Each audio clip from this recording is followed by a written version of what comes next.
लावेला नसलाई मसाला कबो कीन के मुर्गा बना के खाला मंगारो के दिन के एहो। अरे लावेला नसलाई मसाला कबो कीन के मुर्गा बना के खाला मंगारो के दिन के। सासू जी से झगड़ा भइल त कभी दिहनी पागल बलमुआ मारे लागल बलमुआ मारे लागल। हेलो दोस्तों, आपका स्वागत है हमारे YouTube channel writer Mahesh Prajapati में। दोस्तों, आज हम नीलकमल सिंह के सॉन्ग बलमुआ मारे लगल पे एक होली सॉन्ग लेकर आए हैं जो फुल और प्रिय है। तो चलिए स्टार्ट करते हैं बिना समय गवाए मुखड़े के साथ।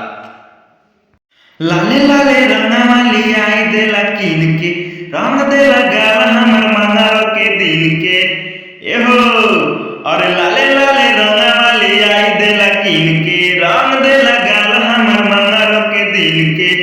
करिले हम माना तऊ करेला बल जोरी बाटे ओकर गजब चरित रंग डलले बभीता रंग डलले बभीता। बात बात में देवे लगारी कहेला उ हमके छिहता रंग डलले बभीता।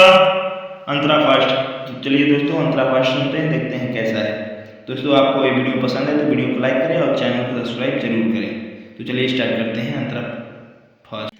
रौनक के गारी दिहनी औरी कहानी बेहाया भइल निरादाई देवरा रंग देले बसाया।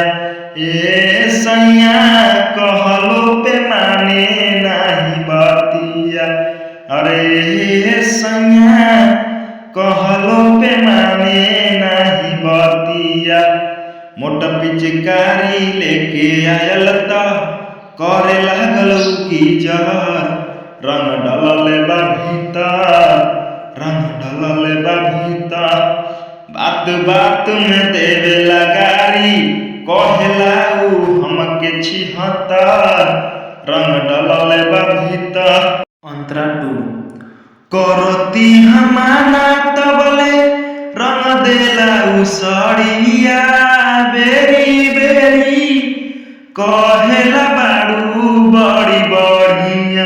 ए महेश बाड़ा तू बड़ी निरदैया। अरे महेश बाड़ा तू बड़ी निरदैया।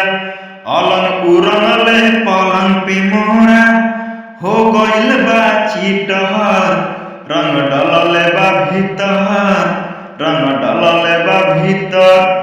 बात बात में देवे लगारी कहेला उ हमके छिहत्तर रंग डलले बा भीतर।